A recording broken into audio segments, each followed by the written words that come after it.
চূড়ামণি মশাই, আজ আপনাকে বড় উত্তেজিত বলে মনে হচ্ছে। কি আর আমার উত্তেজিত হতে হয়? এদিকে তোমরা সব মাকে শস্যের তেল দিয়ে ঘুমাচ্ছ, ওদিকে ঘুমটাই কি বেড়াচ্ছ, কাণ্ড আরম্ভ হয়েছে, সেদিকে কারো খেয়াল আছে? এই ভর দুপুরে কার আবার খবর পড়লো? কারো পড়েনি গদাধর, কপাল পড়েছে আমার এই ব্রাহ্মণ সমাজে, যাদের মাথার উপর কাঁঠাল রেখে আমরা অনায়াসে ভক্ষণ করছি। আজ তারাই যদি নিজের পায়ে দাঁড়াতে শেখে, তাহলে আমাদের পেটটা চলবে কি করে? তাছাড়া তুমি তো জানো গদাধর, আমার আবার 10-12টা ছেলে মেয়ে, এদের মুখে আমি অন্নটা জোটাবো কি করে? চূড়ামণি ঠাকুর, আপনার এই বেলায় ভগবান একটা মস্ত বড় ভুল করেছে। আপনাকে 10-12টা ছেলে মেয়ে না দিয়ে যদি 101টা ছেলে দিত, তাহলে আপনার মনের আশাটা পূরণ হতো। আমার সঙ্গে ইয়ার কি হচ্ছে?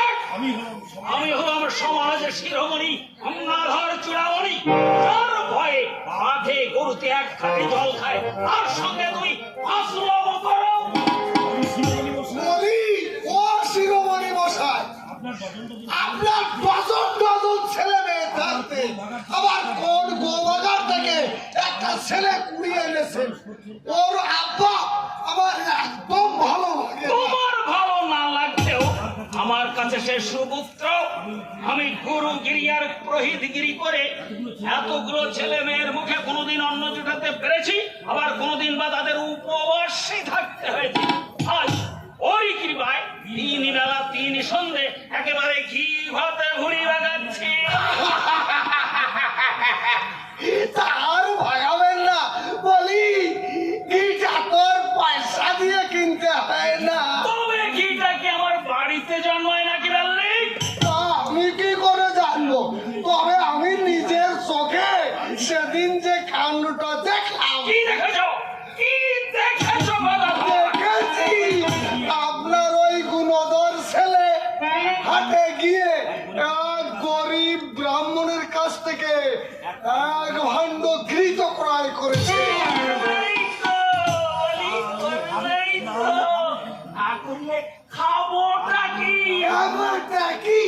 খাবোটা কি?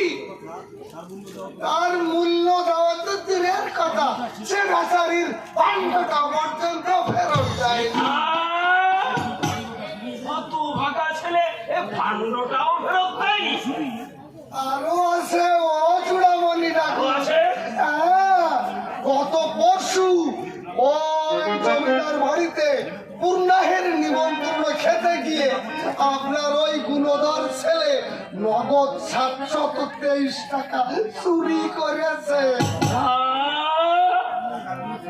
কত ভাগা ছেলে এই টাকাও চুরি করেছে? হ্যাঁ, তাই বলছিলাম কি চূড়ামণি ঠাকুর, তার টাকাগুলো ফেরত দেওয়ার ব্যবস্থা করো, নইলে এই ব্রাহ্মণ সমাজের মান সম্মান আর রইল না।